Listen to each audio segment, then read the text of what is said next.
भगवान ने दुनिया बनाई कि लोग दुखी हों, इसलिए नहीं बनाई। और कोई दुखी रहना चाहता भी नहीं। तो न सृष्टिकर्ता ने दुखी होने के लिए सृष्टि बनाई,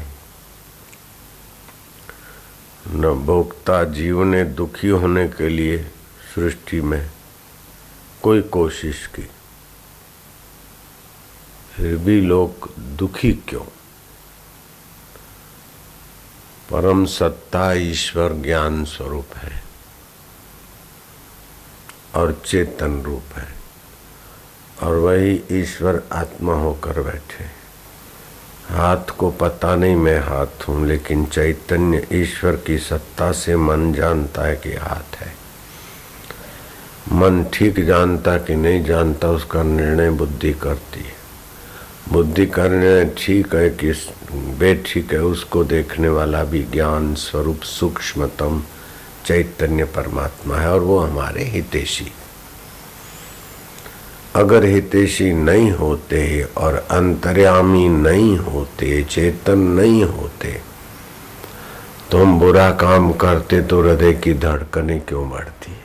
हम तो नहीं चाहते बुरा काम कर, हृदय में डर आ जाए, धड़कने। अच्छा काम करते तो बल कहाँ से आता है? तो मानना पड़ेगा वो चैतन्य है, ज्ञान स्वरूप है और हमारे हितैषी है। जैसे बच्चा बुरा काम करता है तो माँ बाप रोकते हैं क्योंकि बुरा फल होगा। अच्छा काम करते तो उसको पोषते हैं। ऐसे ही त्वमेव माता च पिता त्वमेव।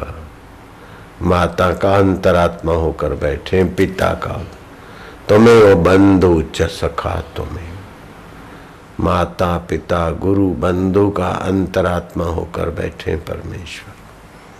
त्वमेव विद्या द्रविणम त्वमेव त्वमेव सर्वम मम देव देवा। तुम सर्व रूप में आप हो, मेरे देव हो। तो फिर मैं दुखी क्यों?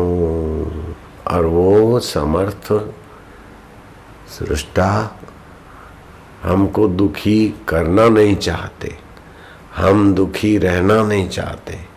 वो हमारे से दूर नहीं है और उसने हमारी उपेक्षा नहीं की। अगर उपेक्षा कर ली होती तो हम अच्छा काम करें तो हमें फिर अच्छी जगह पर सत्संग में प्रेरित नहीं करता, और बुरा काम करते तो हमारे दिल की धड़कनें नहीं बढ़ाता, तो हमारी उपेक्षा भी नहीं की सृष्टा ने।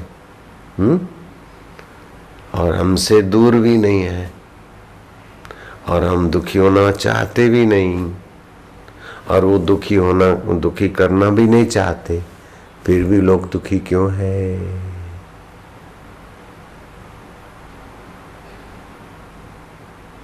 बिल्कुल साफ प्रश्न है।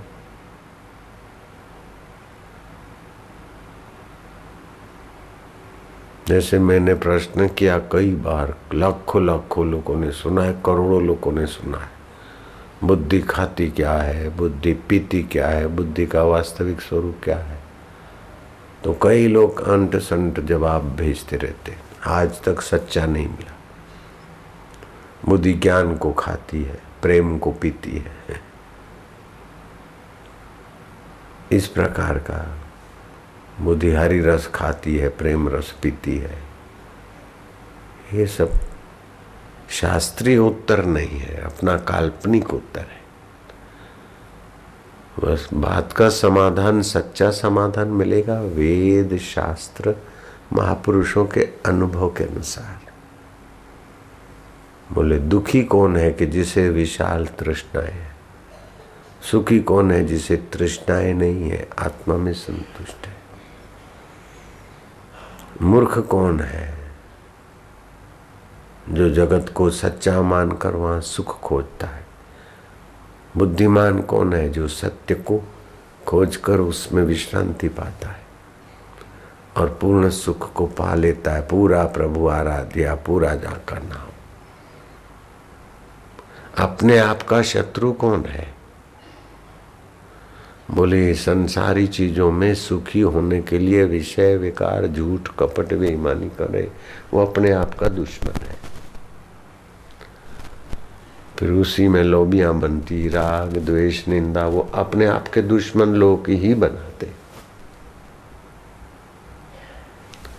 अपने आप का मित्र कौन है? जो अपने आत्मा की शरण जाता है। आत्मैव आत्मनो बंधु आत्मे रिपुरात्मना, ये शास्त्र आया, गीता है। बंधुरात्मनात्म तस्य ये नात्मैवात्मना जिता अनात्मनस्तु शत्रुते वर्तेतात्म शत्रुवत्। जो अनात्म वस्तु है, परिवर्तनशील है परिस्थितियां, उसमें जो अपने को खपाता है सुखी होने के लिए, सेवा के लिए लग जाए तो अहोभाग्य है, लेकिन सुखी होने के लिए, अहम पोषने के लिए, कुछ बन के दिखाने के लिए अपने आप का दुश्मन है।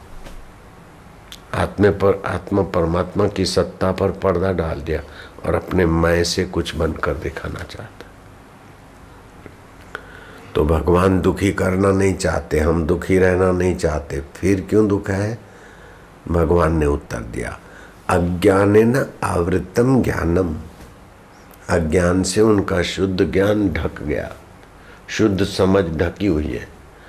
और सुनाने वाले गुरु सुना सुना के थक जाए, फिर भी इतना ढक के रखे हैं कि वो अज्ञान छोड़ना ही नहीं चाहते, राग छोड़ना ही नहीं चाहते, द्वेष छोड़ना ही नहीं चाहते, कपट छोड़ना ही नहीं चाहते, बेईमानी छोड़ना ही नहीं चाहते, धोखा छोड़ना नहीं चाहते। ऐसे अभागे लोग ही दुखी रहते हैं। अज्ञानेन आवृतम ज्ञानम तेन मोहंती जनतवा। श्री कृष्ण ने गाली दी ऐसे लोगों को, जनतवा, जीवड़े बेचारे। जैसे माँ हमारी बेवकूफ़ी पर नाराज हो जाए कि मुँह है मूर्ख गधेड़े, तो गधेड़े बोल देती है तो सचमुच गधा बनाने को नहीं बोलती, बेवकूफ़ी छुड़ाने को बोलती। ऐसे ही भगवान ने जनतवा कह दिया। तो हम जंतु की नाई भटकते रहे विकारों में, इसलिए नहीं कहा, जरा सावधान हो जाए।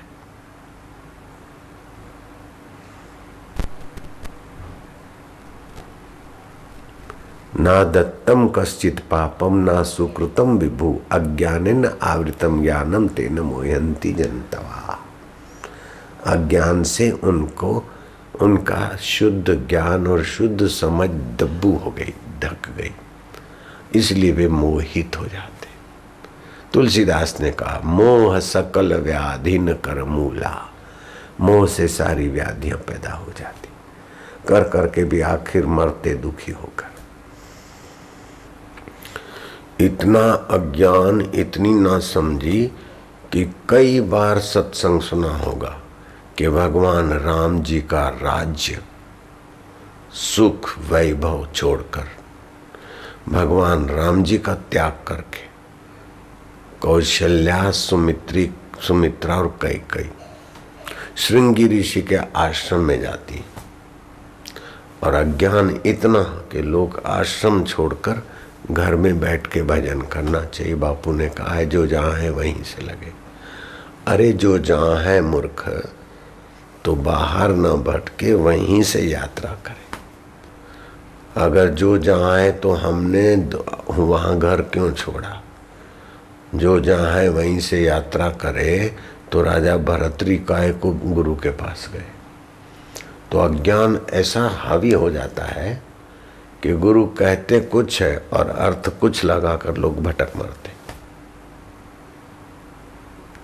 कबीर जी ने ऐसे लोगों पर दया करके गाली सुना दी, मीठी गाली। भटक मुआ भेदू बिना पावे कौन उपाय, खोजत खोजत युग गए पांव को उस घर आए।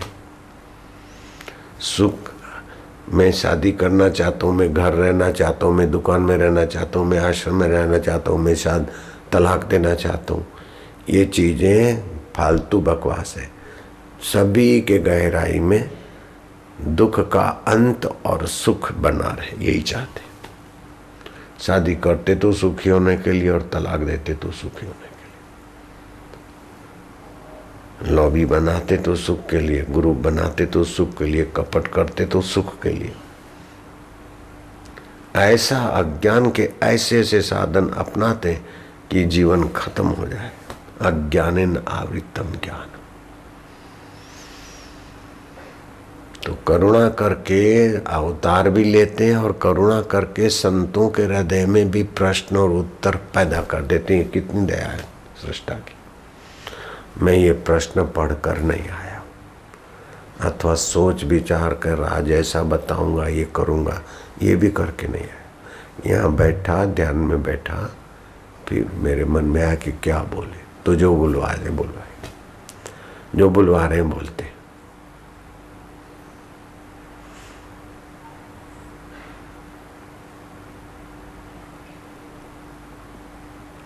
तो ये अज्ञान मिटाने के लिए भगवान के वेद हैं, शास्त्र हैं, फिर अवतार है और संतों का संग है। फिर भी हम जब तक नहीं चाहेंगे तब तक शास्त्र, वेद, भगवान और संत क्या करें। बोले भगवान तो दयालु है, संत दयालु है, तो हमको जबरदस्ती क्यों नहीं उससे बचा लेते। अगर हम झूठ बोले तो मेरी जीभ को पैरालाइज हो जाए तो मैं झूठ बोलना बंद कर देता हूँ। भगवान समर्थ है। अगर मैं बुरी नज़र से देखूं तो मेरी आंखें की रोशनी चली जाए, तो ऐसे 10, 20, 100, 200 को होगा तो सब अच्छे बन जाएंगे। अगर कोई रिश्वत लेता है तो उसके हाथ कांप कांप के पैरालाइज हो जाए तो रिश्वत बंद हो जाएगी। ऐसा भगवान क्यों नहीं करते। और लोग भगवान होते हुए और भगवान कहते कि जो भूतों को, प्रेतों को, पितरों को, अन्य देवताओं को मानते हैं तो उनकी श्रद्धा भी मैं दृढ़ करता हूँ और देवता और पितरों के और उनके तरफ से उनके मनोरथ भी मैं पूर्ण करता हूँ। तो काहे को भगवान हमारे को भूतों में, प्रेतों में, उसमें लगाते, अपनी ओर क्यों नहीं लगा देते। ये सवाल है।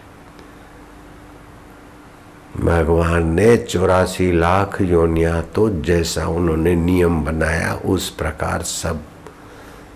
जैसे एकादशी के दिन चावल खाने से भी शारीरिक और मानसिक पाप लगता है, शारीरिक बीमारियां होती। 11 के दिन चावल नहीं खाने चाहिए,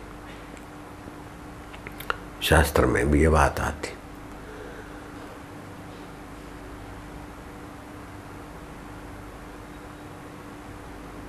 तो फलाना ये काम नहीं करना चाहिए, ये करना चाहिए। तो इससे हमारी बुद्धि के ऊपर जो परतें पड़ी है, नासमझी पड़ी है। तो बोले भगवान फिर क्यों हमको ये करते। भाई शेर अगर एकादशी के दिन सिंह या चीता एकादशी के दिन गाय को मार देता है तो उसको पाप नहीं लगेगा, क्योंकि वो भगवान ने भोग योनियां बनाई कि कर्मों का फल भोगे। लेकिन मनुष्य जीवन भोग योनि नहीं है।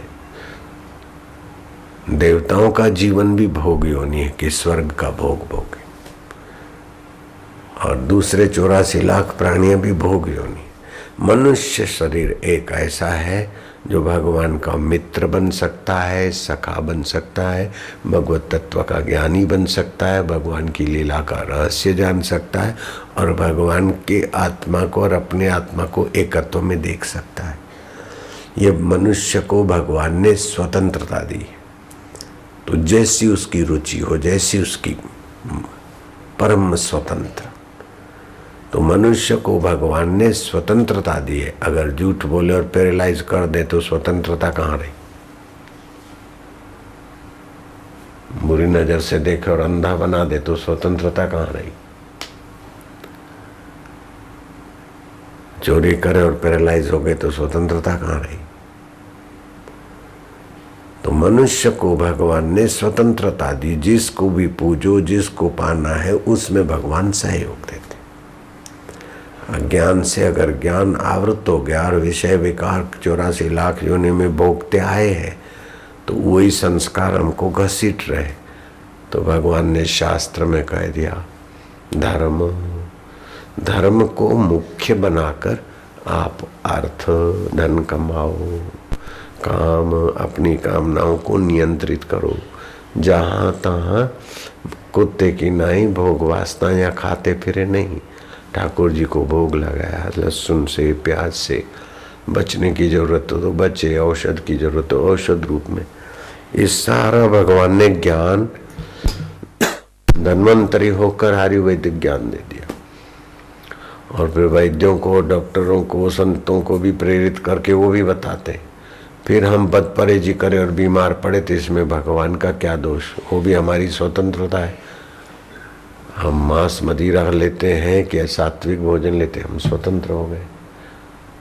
तो कर्म करने में हम परम स्वतंत्र है, लेकिन फल तो जो नियता का विधान है वही होगा। खून करें कि हम न करें वो हम स्वतंत्र है, लेकिन फिर सजा मिले या न मिले उसमें हम स्वतंत्र नहीं है। बोले होगा वही जो राम रचि राखा, वही होता है जो भगवान ने रच के रखा है। को करी तर्क बढ़ावई शाखा, तर्क वितर्क क्यों करना? जो भगवान ने लिखा है वो के रहेगा। तो भगवान ने यही लिखा है, शास्त्र कहते हैं आपका किया हुआ कर्म घूम फिर के आपके लिए प्रारब्ध बन जाता है। बोले भगवान ने लिखा था उसको मेरे हाथ से मरना, तो मैंने उसको गोली मार दी।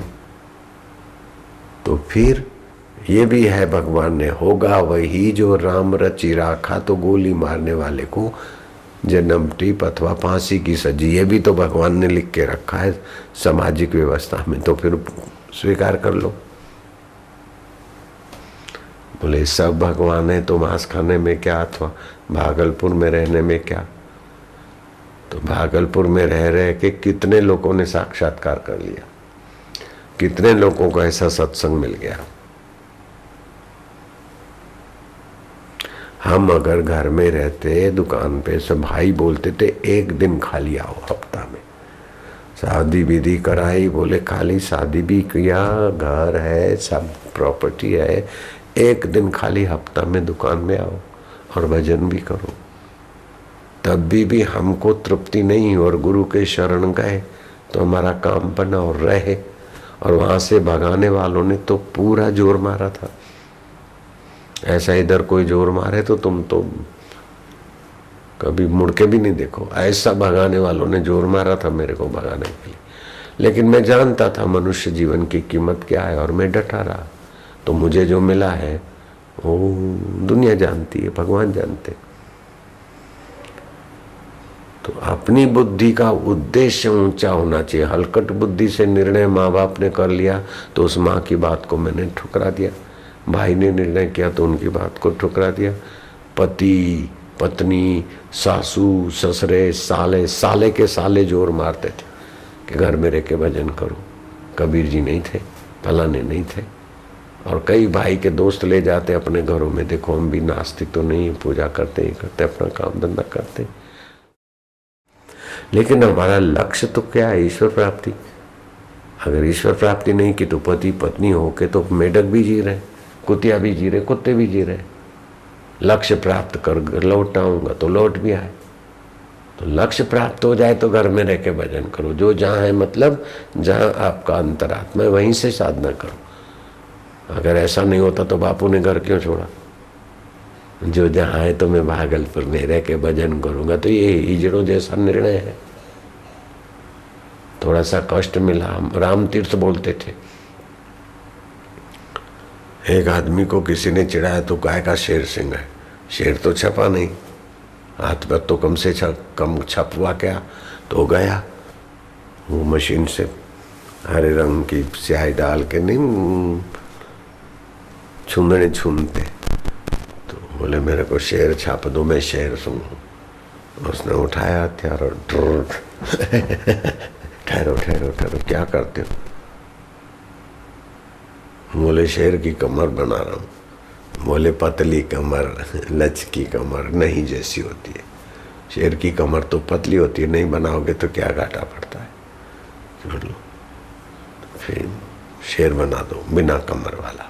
तो उसने दूसरी जगह ठहरो क्या कर रहे, बोले शेर पंजों पे खड़ा है, 2 पंजे आगे हैं और बाकी पीछे, इतने ही छाप देते। बोले जब कमर नहीं तो पंजे काय को बनाते हो? उसने सोचा अब ग्राहक है कुछ तो दे देगा। बोले चलो पंजा भी नहीं कमर भी नहीं, खाली शेर का चेहरा छाप देता हूँ, शेर सिंह कहलाएगा। लगा जरा जब कमर नहीं पंजा नहीं तो चेहरा छापने की क्या जरूरत। मारी थप्पड़, शेर सिंह कहलाता है हराम ज्यादा, जरा सा कष्ट तो सह सकता नहीं और बहाने मनाता है दुनिया भर के। मूर्ख है। अज्ञानेन आवृतम ज्ञानम तेन मोहंती जनतवा। विमोहित हो जाते, शरीर को महत्व दे देते, वाहवाही को महत्व दे देते।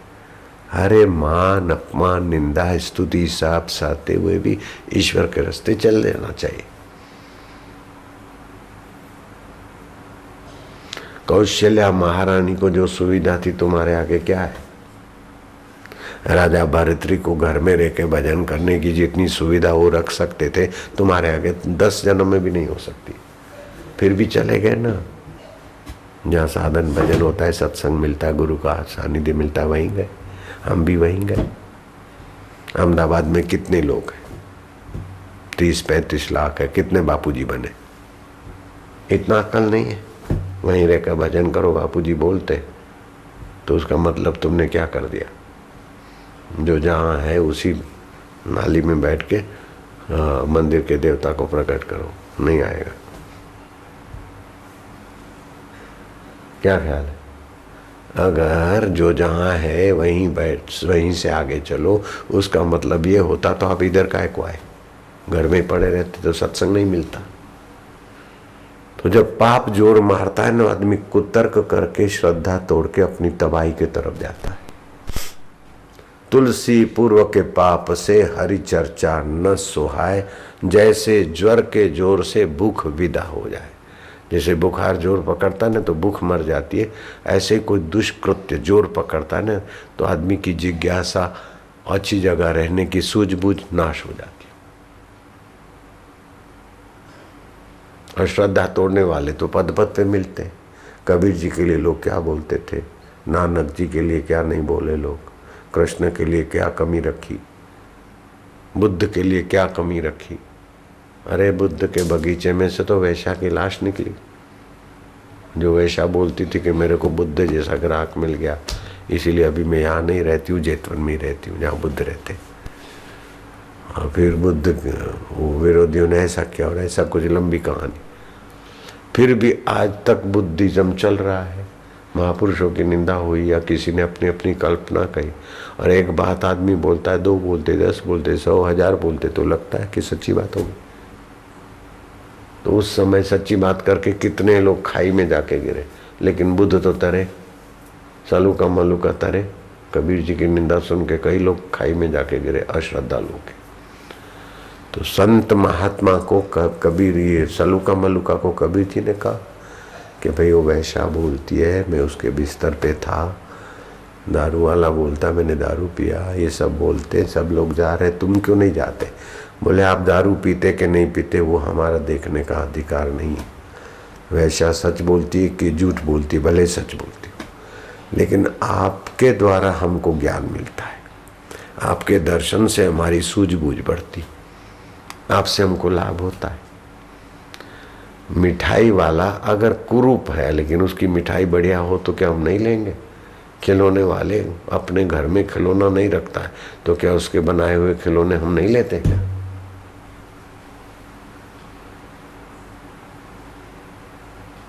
ऐसे कपड़े वाला अपने घर में उसी प्रकार की डिजाइन, उसी प्रकार के कपड़े नहीं रखता है तो क्या हम उसके कपड़े नहीं खरीदते क्या? ये तो दुर्बुद्धि लोगों का है कि अरे संत ऐसे हैं, फलाने ऐसे हैं, कथा वाले ऐसे हैं, फलाने ऐसे, ऐसे करके निंदा करके नरक में पड़ो। भगवान राम के गुरु योग वशिष्ठ में लिखा है कि राम जी मैं बाजार से गुजरता हूं तो मूर्ख लोग मेरे लिए क्या क्या बोलते हैं मुझे सब पता है, मैं हाथ जोड़ के प्रार्थना करता हूं। वो उस जमाने में द्वापर युग,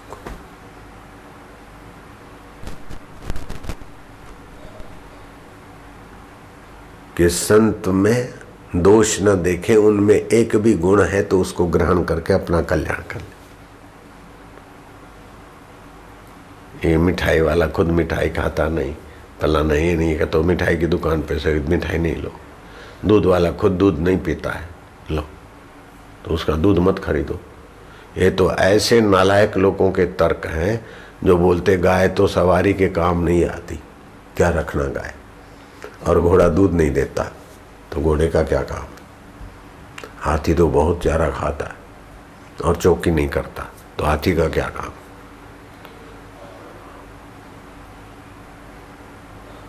और कुत्ता भौंकता रहता है तो कुत्ते का क्या काम है।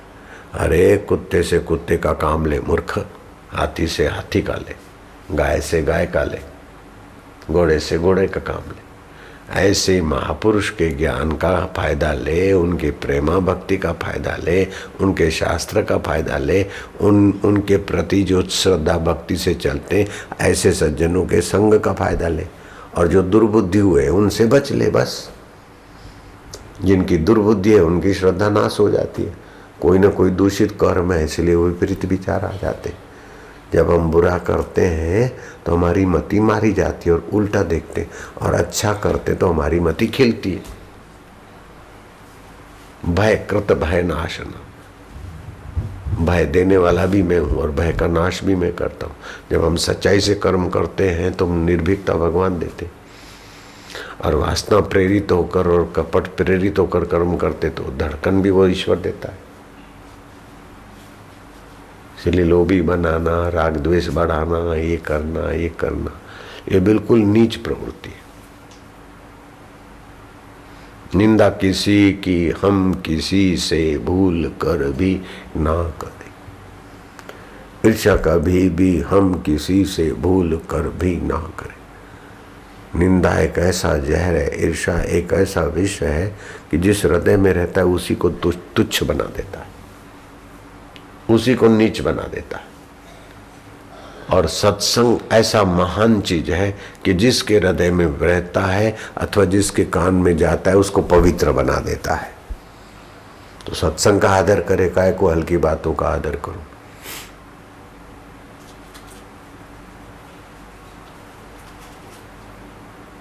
सलूका मलूका डटे रहे और अरे गरे भाग गए तो कबीर का क्या बिगड़ा। मेरे गुरुजी के यहाँ से कई आए कई भाग गए तो मेरे गुरुजी का क्या बिगड़ा।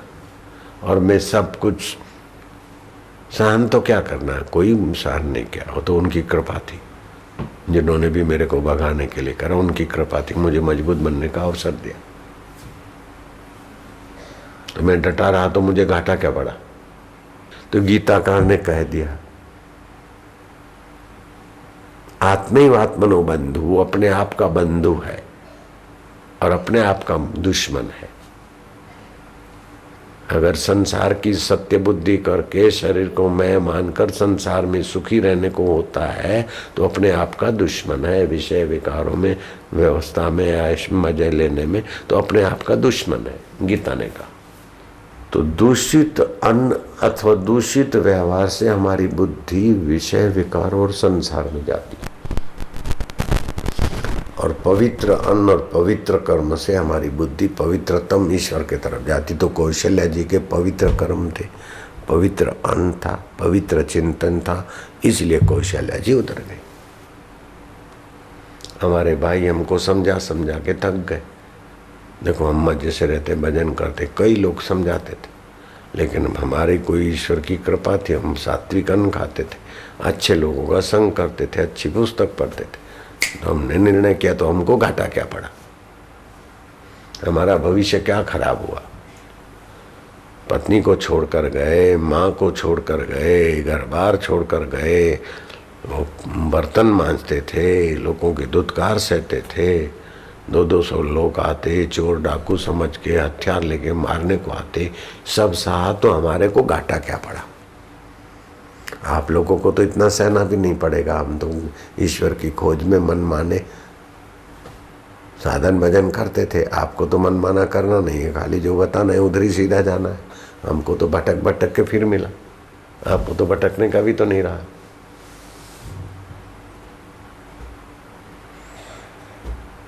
तो तुम्हारे प्रश्न का उत्तर मिल गया तुमको? जो मैंने प्रश्न सुनाए थे उसका उत्तर मिल गया? संतोष है? प्रश्न भी उसी प्रभु ने प्रकट कराए थे, उत्तर भी वही देते। चैतन्य स्वरूप, ज्ञान स्वरूप, हमारे हितैषी है कि हे राम जी, एक तिनखा भी मिटाना होता है तो प्रयत्न करना पड़ता है। ये तो त्रिलोकी की सत्यता मिटानी है, इसलिए दृढ़ अभ्यास करना चाहिए। एक तिनखे को भी मिटाना है, एक ईंट को भी हटाना है, मिटाना है, तो उसके लिए भी कुछ करना पड़ता है। जन्म जन्म की वासना और मान्यता और राग द्वेष त्रिलोकी में भटकाने वाला, उसको हटाने के लिए दृढ़ अभ्यास की जरूरत है। राग द्वेष मनुष्य की शक्ति का ह्रास करता है। राग द्वेष में आदमी निंदा कर देता है, और है सब में एक परमेश्वर ब्रह्म। फिर निंदा करने से शक्ति का ह्रास होता है और जगत की सत्यता घुसती। हे प्रभु आनंद दाता, ज्ञान हमको दीजिए, समझ हमको दो, शीघ्र ही सब दुर्गुणों से दूर हमको कीजिए। निंदा किसी की हम किसी से भूल कर भी ना करें, ईर्ष्या किसी से हम कभी भी भूल कर भी ना करें। लेकिन पुरानी आदत है ईर्ष्या करने की, निंदा करने की, तो अभ्यास, सावधान रहे, अभ्यास करें। हो जाए गलती तो तुरंत सावधान हो जाए। निंदा तो ऐसा विष है कि विष को भी मात कर दे। जहर जिस बोतल में रहता है उस बोतल का कुछ नहीं बिगड़ता, जो पीता है उसको मारता है। लेकिन निंदा तो जो करता है ना, उसी का हृदय खराब करता है और सुनने वाले का भी मन और विचार बिगाड़ता है। समझते हैं, यूं करते हैं, लेकिन सावधान नहीं है, अभ्यास नहीं है। निंदा करने का, अपना गुरु बनाने का गंदी आदत वो मनुष्य को बहुत तुच्छ बना देती। और जहाँ भी 5-25 होते वहाँ ये होता ही रहता है। राग द्वेष निंदा गुटबद्दी। इसलिए वशिष्ठ जी कहते हैं, राम जी, राग और द्वेष ही चित्त के दोषों को पुरुषार्थ करके हटाना चाहिए। और जिस किसी की बातें सुनना, करना, जगत की सत्यता घुसेड़ना अपनी खोपड़ी में, ये हीन मनुष्यों के लक्षण है, तुच्छ आत्मा के लक्षण है। भगवान कहते हैं, महात्मनस्तु माम पार्थ, जो महान आत्मा है। तुच्छ आत्मा किसको बोलते? जो तुच्छ चीजों में, तुच्छ विकारों में अपने समय शक्ति को नष्ट करता, वो तुच्छ आत्मा है। जो तुच्छ वस्तुओं में, तुच्छ बातों में, तुच्छ विकारों में, निंदा स्तुति में अपना समय शक्ति नष्ट करता है, वो तुच्छ है। और जो मध्यम कर्म में अपना समय शक्ति खर्च करता है, वो मध्यम आत्मा है, मानव आत्मा है। लेकिन जो शुद्ध परमात्मा के निमित्त सेवा कार्य और परमात्मा के निमित्त ही सोच विचार शक्ति का उपयोग करता है, उसको भगवान ने कहा, महात्मनस्तु माम पार्थ, वो महान आत्मा है। तो मनुष्य के हाथ में ही है। सामान्य मनुष्य आत्मा रहो, तुच्छ आत्मा बनो, महात्मा बनो। पवित्र जगह पर रहते अगर तो राग द्वेष नहीं छोड़ते तो तुच्छता पीछा नहीं छोड़ती। काय को तुच्छ आत्मा बनना?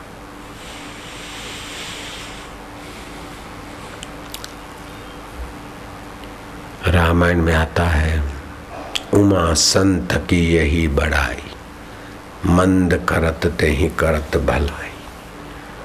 जो सज्जन और संत हृदय की यही बढ़ाई है कि कोई अपना मंदा करे फिर भी अपन उसकी भीतर से भलाई चाहो।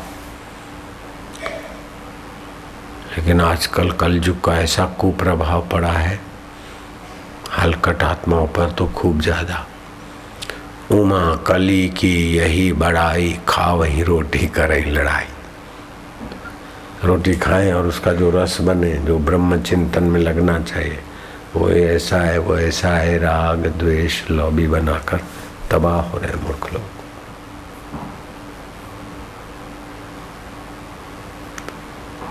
तो हे राम जी, एक तिनखे को नष्ट करना है तभी भी यत्न करना पड़ता है। तो जन्म जन्मान के संस्कार उनको नष्ट करने के लिए दृढ़ पुरुषार्थ चाहिए। लोग क्या समझते हैं कि पुरुषार्थ का मतलब है कि बस पैसे कमा लो, मकान बना लो, ये कर लो। हकीकत में ये पुरुषार्थ शब्द के साथ अन्याय हुआ है। पुरुषस्य अर्थ इति पुरुषार्थ। पर ब्रह्म परमात्मा पुरुष के अर्थ जो प्रयत्न करे वह वास्तविक में पुरुषार्थ है। बाकी सब प्रकृति अर्थ है। प्रकृति की चीजों को पाने के लिए पुरुषार्थ क्या है? वास्तव में पुरुषार्थ तो परमात्मा पुरुष में, ईश्वर में जगने का प्रयत्न का नाम ही पुरुषार्थ है। बाकी सब रोटी अर्थ है, नौकरी अर्थ, पैसा अर्थ। पुरुषार्थ तो वही है, परमात्मा सुख पाने को ही वास्तव में पुरुषार्थ कहेंगे। अरे कि मैं पुरुषार्थ करके वहाँ पहुँच जाऊँगा, लंदन अमेरिका पुरुषार्थ करेंगे, हिमालय पहुँच जाएंगे। ओ, ये पुरुषार्थ नहीं है, ये यात्रार्थ है। यात्रार्थ कोशिश किया। परमात्मा को पाने के लिए अगर हिमालय जाते हो तो पुरुषार्थ हो गया, नहीं तो यात्रार्थ हो गया।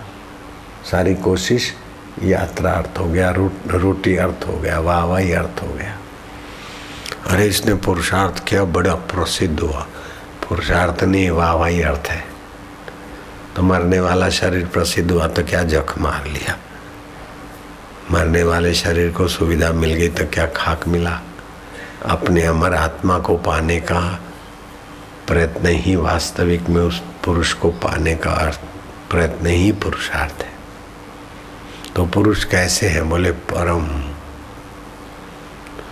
अभ्यास योग युक्तेन चेतसा नान अन्यगामिना। परम पुरुषम दिव्यम। परम पुरुष है, दिव्य है। मन बदलता फिर भी नहीं बदलता, बुद्धि बदलती फिर भी नहीं बदलता, विचार बदलते फिर भी नहीं बदलता, देह बदलती और मर जाती है फिर भी नहीं बदलता। वह परम पुरुष अपना आत्मदेव परमेश्वर है। उसके अर्थ जो प्रयत्न है वो पुरुषार्थ है। बाकी सब रोटी अर्थ, हवाई अर्थ, यात्रा अर्थ, निंदा अर्थ, ये सब उसी में। सबको बोल देते पुरुषार्थ। शब्दों के साथ तो अन्याय होता ही रहता है।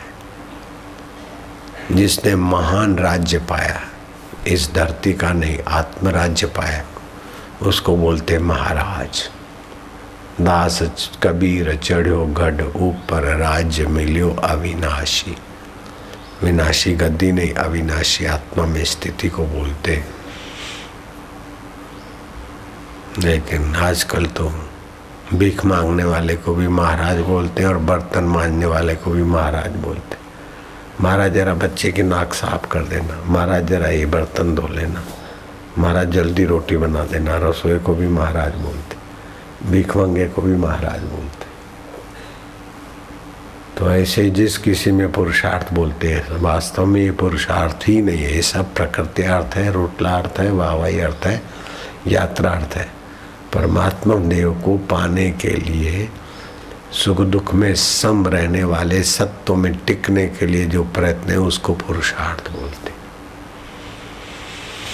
वह पुरुषार्थ परम देव है। ये देवी देवता जो दिखते हैं उनमें भी वो आशीर्वाद देने का सामर्थ्य परम देव में, इसलिए पुरुषार्थ को परम देव बोलते हैं। और पुरुषार्थ कैसा? शास्त्र और संत सम्मत, राज विद्या राजगुह्यम पवित्रम उत्तमम। ये सारी विद्याओं की राजा विद्या है आत्मविद्या, बड़ी गोपनीय है, और परम पवित्र है, करने में आसान है और उसका फल प्रत्यक्ष है। स्वर्ग के लिए प्रयत्न करते तो मरने के बाद मिलेगा अभिष्ट, अमुक तपस्या करो तो बाद में फल मिलेगा। लेकिन इसका तो सत्संग सुनते सुनते, परमात्मा का विचार करते करते अंतःकरण फलित होने लगता है परमात्मा सुख और ज्ञान से, माधुर्य और मस्ती से। इसीलिए लाख काम करोड़ काम छोड़कर सत्संग का पुरुषार्थ करना, सत्संग में बताया हुआ पुरुषार्थ करना चाहिए। राग द्वेष मिटाकर, कूड़ कपट बेईमानी जो छोड़ जानी है चीजें, उनके लिए बेईमानी करना।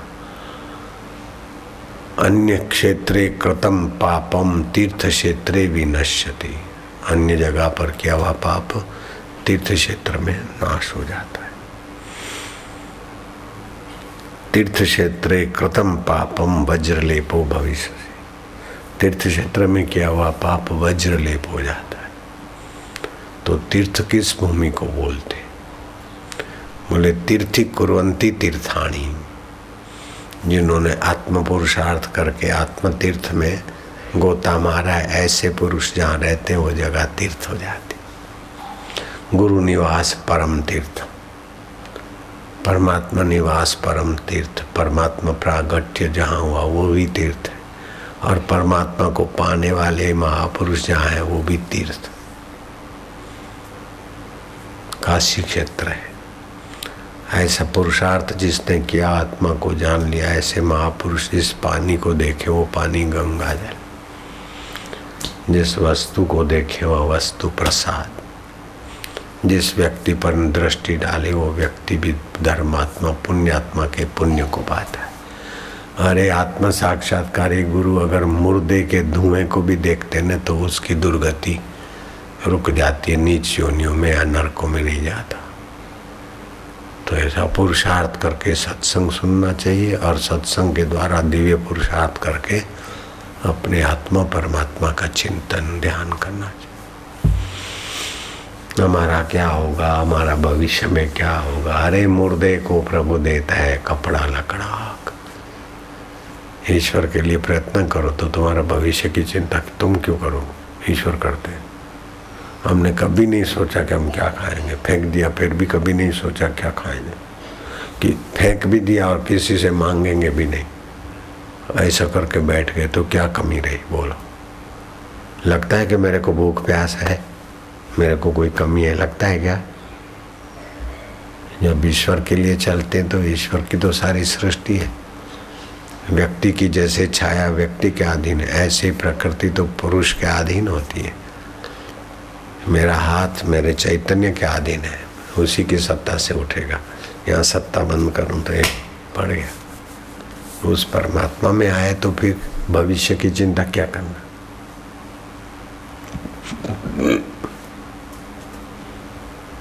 ऐसा परम पुरुष दिव्य, उसके लिए प्रयत्न करे। बाकी के प्रयत्न झूठ कपट बेईमानी करके ये पाया, ये क्या, वो क्या है, तो सब गधा मजूरी है, मूर्ख लोग है, पामर है, पातकी है,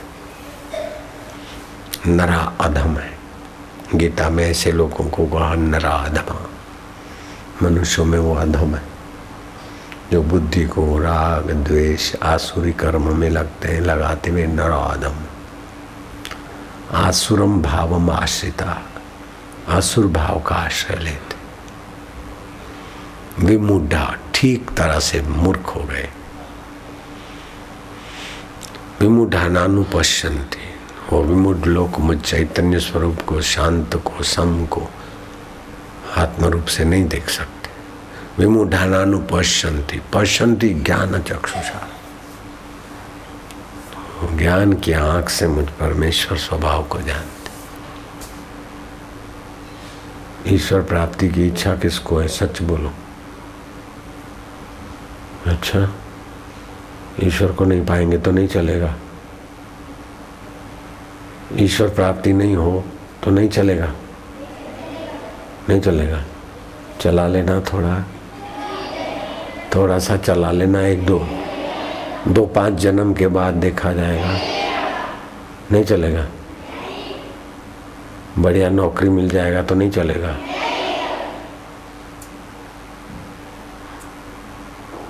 बड़ा धंधा मिल जाए तो नहीं चलेगा,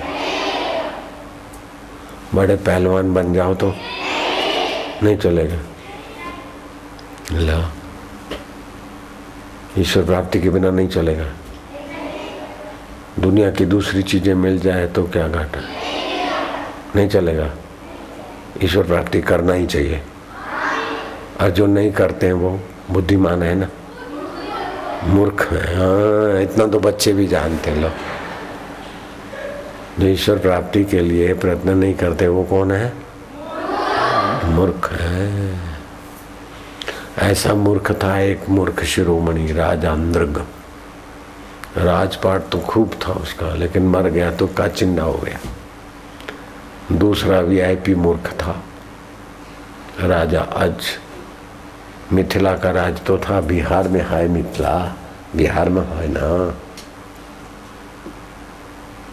तो बिहारी मर गए रहे राजा, बिहारी राजा मिथिला के मर गए रहे तो यमराज सुनाए रहे ना।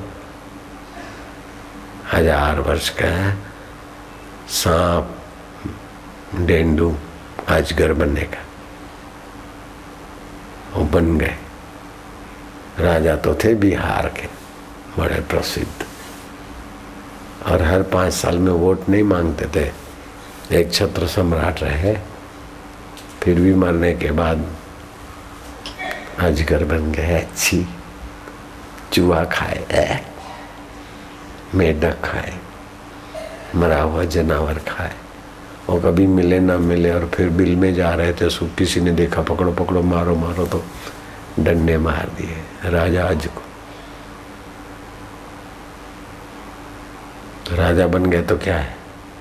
ईश्वर प्राप्ति के बिना मूर्ख ही तो रहा, अपने हृदय में ईश्वर को नहीं देखा, और सब पढ़ा लिखा बड़ा राजा हो गया तो क्या खाक छाना। तो तुम भी बन जाना नेता, ईश्वर प्राप्ति छोड़ दो। मंत्री बन जाना, नहीं चलेगा। सेठ बन जाना, सेठ नहीं चलेगा।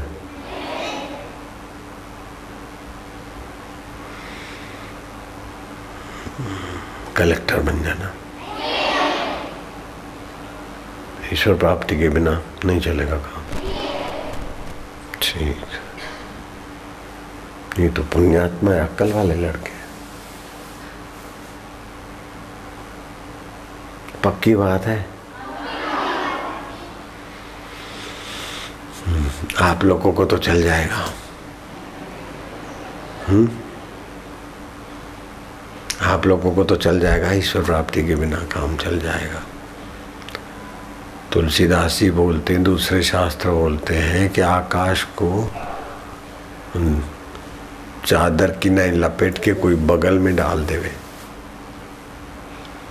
लेकिन ईश्वर ज्ञान के सिवा उसका सब दुख नहीं मिट सकता। और ये भी कहा कि वारी से, बालू से कोई तेल निकाल देवे, आकाश को कोई चादर की नहीं बगल में लपेट ले, फिर भी ईश्वरी सुख और ईश्वरी ज्ञान और ईश्वरी शांति के बिना दुख नहीं मिटेंगे, कर्म बंधन नहीं कटेंगे।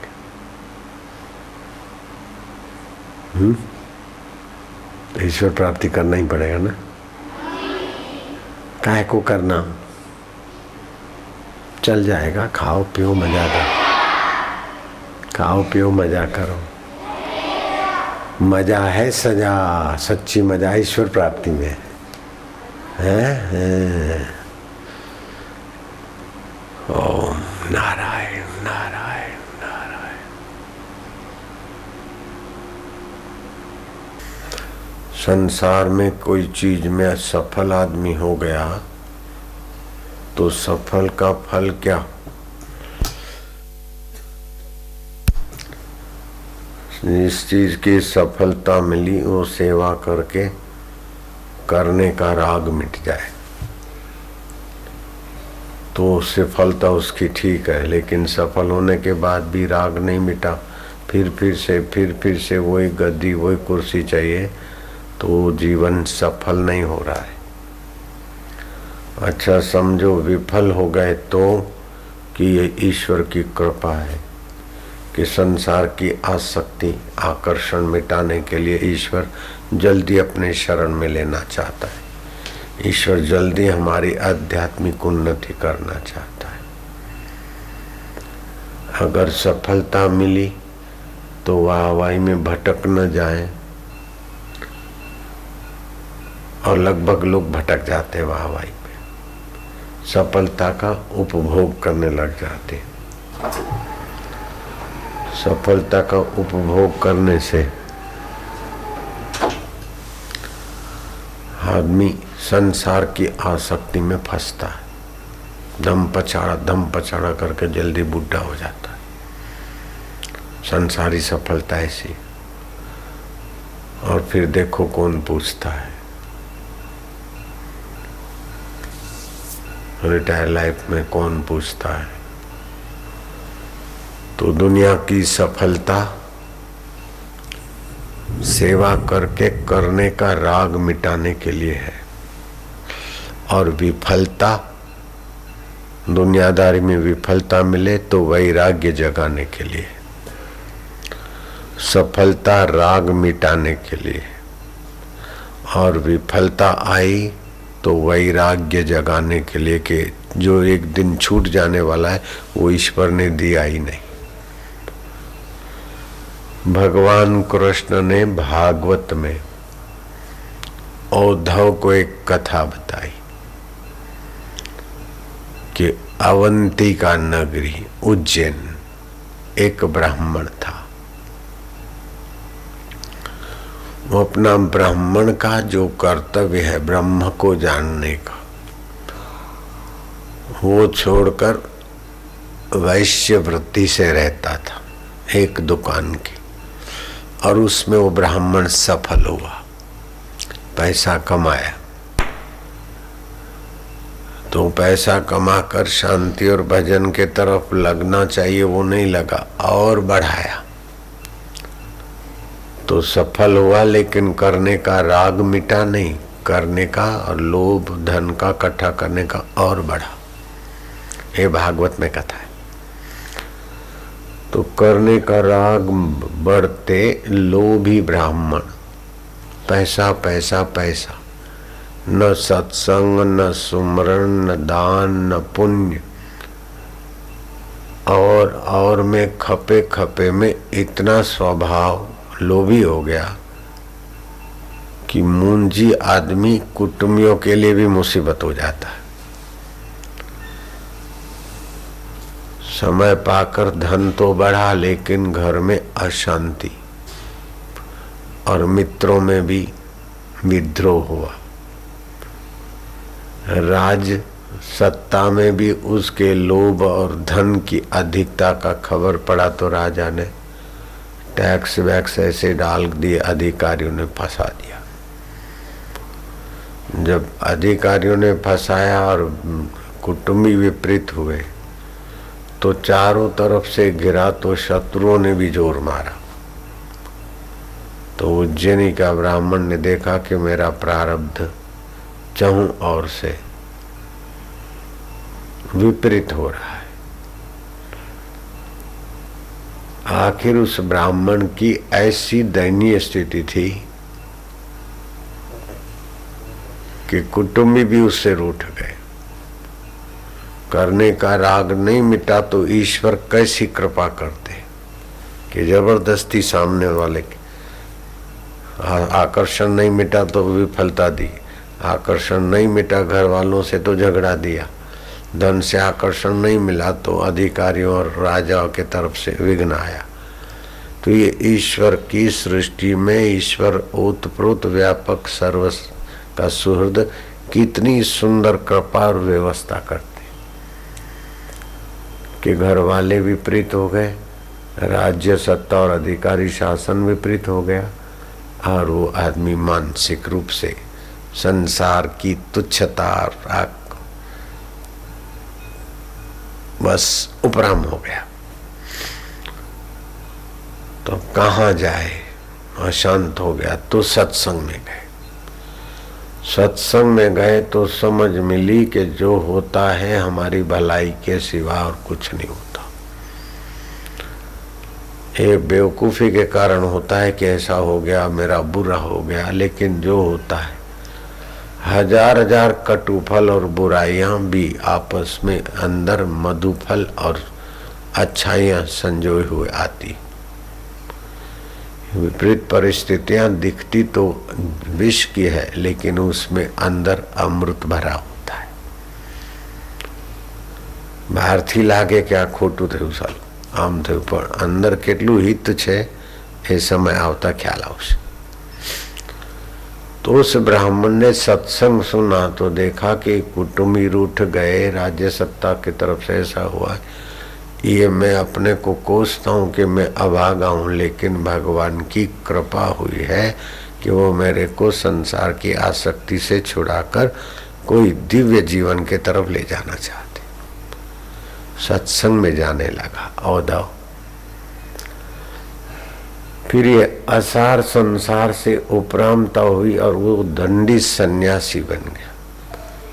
तो विरोधियों ने आकर कहा कि ठीक, हाँ, भीख मांगने के दिन आए, ये धंधा बनाया, हराम का खाने के लिए साधु बनता है।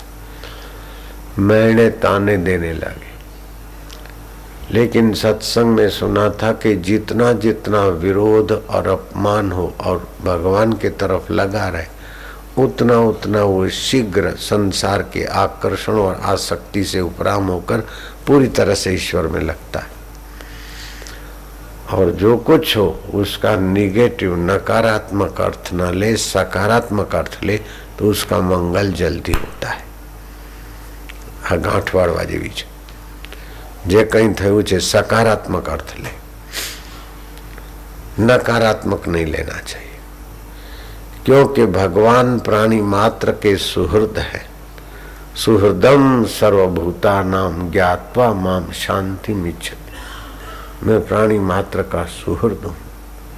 अब वो हमारे परम सुहृद जो करेंगे हमारे भले के लिए करेंगे, अच्छाई के लिए करेंगे।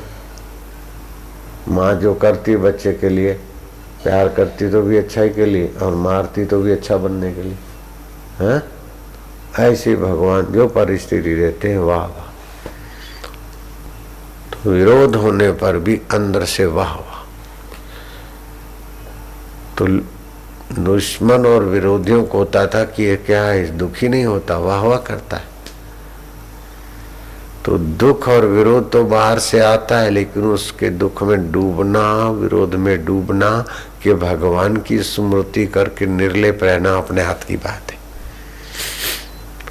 विफलता या विरोध आया, अपन विफलता को याद करके दुख के खड्डे में, दुख का खड्डा खोद के उसमें डूबते हैं कि समझ का शिखर बनाकर उस पे चढ़ते हैं कि संसार दलदल से जान छूटी। सत्संग से जो भला होता है वो किसी कुर्सी से भला नहीं हो सकता, किसी धन से भला नहीं हो सकता, किसी तपस्या से भला नहीं हो सकता। सत्संग ऐसी चीज। उस ब्राह्मण को सत्संग का प्रसाद मिला। मानो उस देव ने उस ब्राह्मण की इसी जन्म में सफलता की पराकाष्ठा देखने की ठान ली हो। विपरीत परिस्थितियां और बढ़ी। वो भिक्षा मांगने जाए तो लोग विरोधी पड़ोसियों को बोले कि मत देना, ये तो दो दो दुकानों का मालिक, अपना पैसा दबा के आया, भीख मांग के तुमको ठगता है। कहीं से भिक्षा मिलती हो तो मना करा दे, और नहीं तो रूखा सूखा मिले।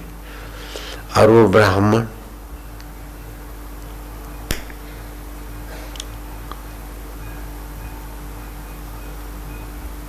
सरिता के किनारे आकर अपने भिक्षा पात्र में बैठ के खाने को सोचे, इतने में वो महीने देने वाले वहां भी आके धमकते। हे मफतिया, हे मफतिया। फिर भी सत्संग की समझ से कि कहते तो शरीर को कहते, मन को कहते, मान अपमान होता है मरने वाले का। मुझे तो सत्संग से पता चला कि मान स्वप्न है, अपमान भी स्वप्न है, दुख भी स्वप्न है, सुख भी स्वप्न है, निंदा भी स्वप्न है, वाहवाही भी स्वप्न है। उसको जानने वाला परमेश्वर अपना है। मुझ परमेश्वर के स्मरण में वो विपरीत परिस्थिति में शांत रहता। औधव भगवान कृष्ण कहते हैं भागवत, और तो क्या कहें, विरोधी कभी कभार उसको ताने महने मारते मारते पीछे मुड़ के नहीं देखते। कभी कभी तो वो भोजन करने की जगह पर बैठता तो वहां आकर अधो वायु छोड़ते। चने की दाल खा के शरीर से बमबाजी करते। बमबाजी शब्द मैंने मिलाया, आप समझ जाओ। ऐसी विपरीत परिस्थिति होने पर भी उसने अपने आत्मा को, मुझ अंतर्यामी को दुखी होने नहीं दिया। और उसकी मेरे में प्रीति हो गई कि ये नित्य वस्तु मेरा परमेश्वर है, ये अपमान अनित्य है, मेरे पाप कट रहे। मान अनित्य है, पुण्य खा जाता है, अपमान अनित्य है, पाप खा जाता है। दोनों हमारा समय और पुण्य पाप खाते। मैं तो अमर आत्मा परमेश्वर का परमेश्वर मेरे, ओम शांति, ओम आनंद। मुझ परमेश्वर की खोज में लग गया। और औधव, जैसे दूध में घी छुपा है, तिलों में तेल छुपा है, चकमक में आग, तेरा प्रभु तुझ में है, जाग सके तो जाग। ये बात उस ब्राह्मण को लग गई थी। वो अंतर्ज्ञान में जगने की दिशा में सफल हो गया और साकार रूप में मैं तुम्हारे सामने उस ब्राह्मण की गाथा गा रहा हूं। तत्व रूप से मुझको उन्होंने अपने हृदय में पा लिया था।